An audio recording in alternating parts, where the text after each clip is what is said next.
Welcome to Mooney Reads. My name is Beck, and today I'm going to be talking about my favorite books from 2022. I've picked 22 books that I have read in 2022, and I plan on going through them, talking a little bit about them. Since I have so many, I'm actually splitting this up into two different videos. So in part one, I'm going to be talking about the fiction, and part two will be the nonfiction. So in this video, I'll be talking about the first 11. So I'm going to work my way through these and work down all the way to number 1. These are mostly in order, but there are a lot of them where they could change places, and this list would probably look a little different if I put it together on a different day, but that's just kind of how things like this go. The first of my favorite nonfiction that I'll be talking about is Hani and Ishu's Guide to Fake Dating by Adipa Jagiridar. This follows Humari and Ishita, two Bengali girls at this all-girls school in Ireland. While their families may run in similar circles, they're not really friends in school. But when Humaria comes out to her friends as bisexual, they don't believe her, so she tells them that she is dating someone, and the person whose name comes out of her mouth is Ishita. Ultimately, Ishita does decide to go along with this fake dating scheme because she's interested in becoming head girl, despite the fact that she is not popular like Hani is. She really doesn't care to be popular. She thinks that being the head girl is going to look good on her transcripts, basically. So it's this fake dating scheme, but there's a lot more that goes into the story, really, because you're looking at the friendship dynamics. There's also a lot that goes on in terms of people's family. There's a lot to look at in terms of culture as well, and being one of the few Bengali students kind of in this UK, I think Irish school, the story was really engaging. I really liked the two different characters. I haven't seen people really talk about this, but when I read it, I definitely read Ishita as autistic, and I thought that was really interesting, like at least the way that I read it and the way that I kind of saw it being done. I thought it was kind of cool. I probably had more thoughts closer to when I read it, but I really enjoyed it and would definitely recommend it. I'm kind of sad that more people don't talk about it. I feel like the Henna Wars got a little bit more attention, and I loved the Henna Wars too. But if you haven't read Hani and Ishu, you definitely should. Number 10 on the list is Last Night at the Telegraph Club by Melinda Lowe. This is another young adult that is set in Chinatown in the 1950s. And this focuses on a girl who is kind of figuring out her sexuality, but in a time where, of course, being gay isn't well accepted. More than that, the kind of lavender scare is happening, as well as the red scare.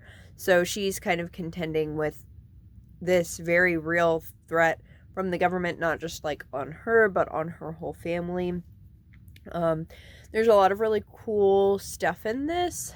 And a lot of it, I think, comes from the research that the author did, which I really appreciated. She talks about it a little bit in kind of the notes at the end. And there's a lot of discussion in here about culture as well as sexuality, and also the places where that's really contentious, because, you know, not only is she a Chinese girl who's lesbian, she's also the only Chinese American girl kind of in the lesbian community around that. I'm actually really excited to read Melinda Lowe's newer release, Scattering of Light, which I think is a companion to this. I don't know how the characters are kind of intertwined, but hopefully it will be good. In spot number 9, we have The Meet Cute Diary by Emery Lee. And unfortunately, right now, I cannot post any of the wonderful things that I said about The Meet Cute Diary because it is published under one of HarperCollins' imprints. And unfortunately, HarperCollins has still not responded to anything regarding their union strike. So I'm going to have to withhold real comments about any of their books until a later time. In spot number 8, Legends and Lattes by Travis Baldree. This is a cozy fantasy. An orc decides to leave the days of you know, pillaging and adventuring and whatever else she was doing behind her in order to open up a coffee shop in a village that does not even really know what coffee is. A lot of this focuses on her trying to build it, trying to get people interested. She ends up getting quite a few friends along the way, as well as a romantic interest. There's a bit of a plot line with the local mob. It's very cool, very cozy. Also, like I mentioned, instances of like found family with enough of a plot to keep it like interesting. But I really loved it. It was very cozy. In spot number 7, I have A Lady for a Duke by Alexis Hall. This is a historical romance, which I have an extremely limited experience with, but I really adored this book. This is a childhood best friends to lovers arc that can only be seen in a trans romance. These two were best friends growing up and entered the war together, but after a battle, only one of them came home. The other faked her death in order to be able to kind of recreate herself and live as her own true self. And early in the story, they reconnect, and this is kind of their story. This was so cute. It took me so long to read it, not because there is anything too dense or like emotionally taxing in a negative way. It was just so like adorable that I couldn't handle it. Like there were sentences in here that just made me like, I just had to set the book down and like scream, squeal, whatever. It's just so cute. Although at times also like heart-wrenching, but in the hurt comfort way. Just because of how it all is. I will say I didn't really like how one of like the B plots plays out in the last 60 pages, but I loved the rest of it so much that I didn't even really care. I still really love the book and it still made it on my top list. And this makes me really want to read Alexis Hall's other books. Just because of how fucking cute this was. In spot number 6, I have She Who Became the Sun by Shelley Parker Chan. This is a high fantasy that is inspired by ancient China. The main character is this girl in this just extremely poor town who very narrowly escapes death and decides to pretend to be a boy in order to become a monk. You are seeing that sort of pieces of the story, as well as a couple of other different perspectives from people in different kind of parts of this world that she ends up interacting with. It's kind of this sort of grand story of her going from being, near death, starving, her family was ready to like just toss her out because girls kind of weren't useful in the society, to trying to achieve more power. There's so much going on in this book that it's actually really hard to describe the plot. And I'm going to be really honest, I listened to it in an audiobook, and that was probably not the best move for me actually like absorbing everything. Because there was a lot that I just didn't piece together. And high fantasy is not something I typically read either. In part because of the world building is just kind of daunting to me. But even though I was slow to figure out some stuff, and there are probably still pieces that, when I reread it, when I get a physical copy and reread it, I'll probably piece together. But the characters in this were just so compelling. Like, the main character is fucking pissed. Like, you could say that they're morally gray. But it's kind of one of these situations where like they're the villain, but they're also right? I think almost, like they're the villain, but you don't care, but they're correct. But really, is there anyone who's like not? There are lots of layers. I have lots of thoughts. So that part of the character is interesting. There's also a lot going on in terms of sexuality and gender. This person does have a relationship with a woman. This person is clearly not a woman. During different parts of the story, they use she pronouns. Other parts, they use he. So it's very trans. It's very gay. There's another character for whom gender is also very complicated. This a eunuch character. And it's also really interesting how they interact too, because they're not friends, but they do have this like spiritual connection that is explained in part with the magic system that's in place, but I think is also representative of their queerness in some ways, how their particular kind of magical things end up interacting, especially like the first time they see each other. Anyways, I am heavily rambling. This was a very cool book. There's a lot to say about it. It's really hard to do when I've read it several months ago. Without kind of going into a lot. But I really adored it. I definitely see why it's so popular. Definitely plan to reread it. In spot number 5, I have If Beale Street Could Talk by James Baldwin. This is a classic. It was published in the 1970s and focuses on this couple. The man was wrongfully imprisoned, and very early on in the story you find out that the girl is pregnant. And this kind of takes you on the journey through their relationship and also through his trial, kind of at the same time. And it was just really beautifully written. I think that their like story is compelling. There's a lot thematically that's really compelling. I watched this at the same time as the movie, and this might be the best movie to film adaptation I've ever seen. There are some key things that it changes, in spite of the things that have changed, and really not even in spite in most of the instances, I would argue. The movie embodied so much of what the book had just so perfectly, like down to the little details. It's incredible. So highly recommend this. Highly recommend watching the movie alongside it.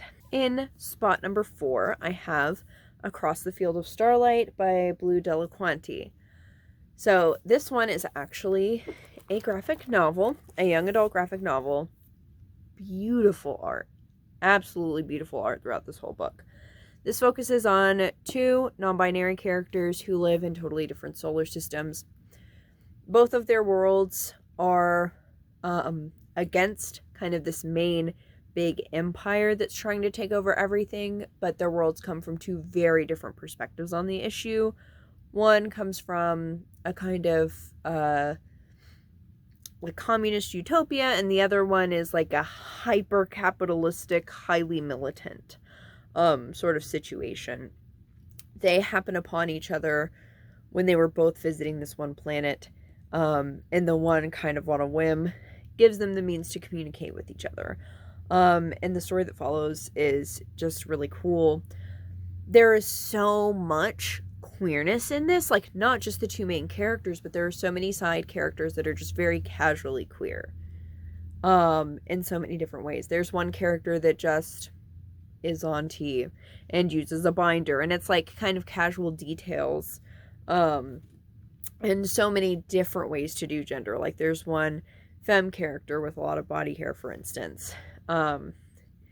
It's really good. Again, like the end, I did have some thoughts on, and I wonder, it felt rushed. I felt like it could have been kind of a multi-book thing, although I get that, you know, you have to get stuff done sometimes. And I think that with it being rushed, I have kind of questions also about like some of the political edge of it, because I think that more could have been done, or perhaps maybe I disagree with the author on some things, maybe not. It's hard to tell. It's a little bit muddled because the end is rushed. However, despite that, this was one of my absolute favorites. It's beautiful. The queer friendship element is just awesome. This, I think, has been marketed as a romance, and I would caution against going in and assuming that, just because of the way that their relationship sort of plays out. In spot number 3, I have A Million Quiet Revolutions by Robin Gao. This is a young adult novel told in verse that focuses on 2 trans boys who are kind of coming into their own. They're both figuring out gender at the same time, and they're also both dating, but secretly because they're not out in any capacity. The main kind of issue that comes up within this is that one of them has to move. One of the big elements of the story is looking at queer history.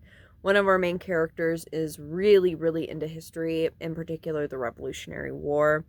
And they end up really digging deep into these 2 people who might have been trans men and lovers who were in the Revolutionary War as soldiers. And they actually take on the names of those supposed soldiers. And this does so much that's just really incredible. Like, just how it talks about queer history and the possibilities within that, and what we have to do sometimes in order to see ourselves in history is just really beautiful. Like, I'm having to like try not to cry thinking about it. It's a little intense. And on top of that, just the way that it talks about transness, the different ways that they feel about their bodies and like kind of experience transness is cool. And also just the T for T love. Like, I was definitely on a T for T kind of kick. I bought several others that I'm super excited to read. One of the things I was worried about going into this was how it would look in terms of patriotism, because sometimes people looking at the Revolutionary War and a lot of other stuff, it can get like patriotic and gross. But they do kind of contend with that a little bit, not super extensively. It is a young adult book told in verse that focuses on the romance, but they do talk about it some, particularly as one of the characters is Puerto Rican. But this was absolutely beautiful. It definitely made me cry. Highly recommend. In spot number 2, I have A Psalm for the Wild Built by Becky Chambers. This is my first Becky Chambers book, and I'm definitely going to be reading her other stuff.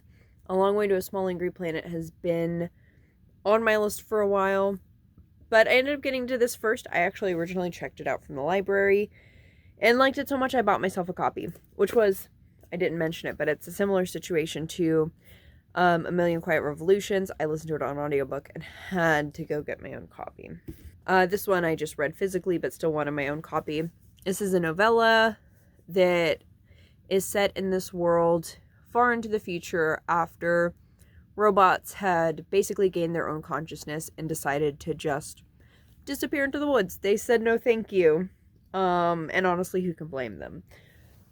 This focuses on a monk who lives in this kind of post-hyper-tech society, who decides to become a traveling tea monk. Like, they were already a monk and then they decided to become a tea monk, which was a particular position, and is kind of struggling to find kind of what their purpose is. And somewhere along the lines, kind of traveling close to the forest and stuff like that, happen upon a robot. And the plot isn't the point of this so much as the ride getting there and the things that this says about being a person. It was, I think one of the blurbs on here says, it felt like a warm cup of tea made by someone who loves me. Like that, this book definitely was like a warm cup of tea. Very reassuring, very lovely. This was just a very cozy book. I loved the aesthetics. I loved what it had to say. It also made me cry. Who's surprised? It's really good, and I'm super excited to read the sequel. Also worth noting, since I didn't before, both of the characters in this are not binary at all. The main character, the monk, is non-binary, and then the robot, who uses it pronouns, doesn't have a gender. So I thought that was pretty cool, just casually put in there. There's other casual queer representation, like the monk is with different types of people and is casually polyamorous, and that's kind of like the norm in society. So there are a lot of details like that that are pretty cool too. And then finally, in my number one spot, I have Summer Sons by Lee Mandello. I read this twice this year, actually, and just adored it. I've talked about it so many times. I also talked about the fact that I want to make a video of it, or about it specifically, and it just hasn't happened because a lot of things haven't happened. But that's one of the videos that I would like to do in the first couple months of the coming year. But this is a horror novel that focuses on Andrew, who is supposed to move in with Eddie, his best friend, as they move back to their hometown in order to go to college. Unfortunately, shortly before he can move in, Eddie dies by apparent suicide. But Andrew does not buy that it was suicide. He goes and moves there kind of in order to figure out, like, what happened to him, what pushed him in whatever sort of way. All the while dealing with the literal ghost. And so much happens from there. This is dark academia meets Southern Gothic. The atmosphere is incredible. It completely embodies the hot, sticky Southern summer. It's also, like, so, like, gross. I think in kind of a similar way, like, the heat and the, like, moisture in the air, humidity, and, like, the dirtiness. Like, Andrew is never clean. He takes a shower and 2 seconds later he's covered in dirt and blood and God knows what else. This is incredible on so many fronts. The atmosphere is impeccable. The characters are so interesting. Again, because they're messy as hell. Like I know I said about the Meet Cute Diary, like, oh, like, they're messy, but it, like, makes sense. He is messy and unhinged, and it does make sense. He's dealing with a lot, but he is kind of unhinged. A couple of the characters in here are kind of unhinged, and definitely, like, morally gray in some ways. Like, they're kind of assholes, but I absolutely love it. And there's so much going on thematically. Like, at the beginning of this, the main character doesn't, like, think that he's gay or acknowledge it, but, like, a part of the story is him. And I feel like this isn't a spoiler because it's a queer book, and a key part of this is kind of him figuring out, like, his sexuality with all of this, which adds just more to the layers of, like, being haunted by Eddie, this past friend, who's really kind of more than a friend. I could go on. I've probably already gone on too long, and we'll probably have to cut some of it out. But I fucking loved Summer Sons. Definitely obsessed. I actually made a playlist for it. And we'll probably end up rereading it next year. I'm forcing my partner to read it. Not really forcing, they want to read it. But I wouldn't be surprised if I end up buddy reading it with them. Or rereading it so that we can talk about more specifics. But that is what my top fiction looked like for 2022. If you read any of these, definitely let me know about them in the comments. Or if you have any that you were really excited that you read, let me know. If it's not already, I will have part 2 posted so that you can look at the rest of my 22 favorite books from 2022. Thank you all so much for watching. Bye.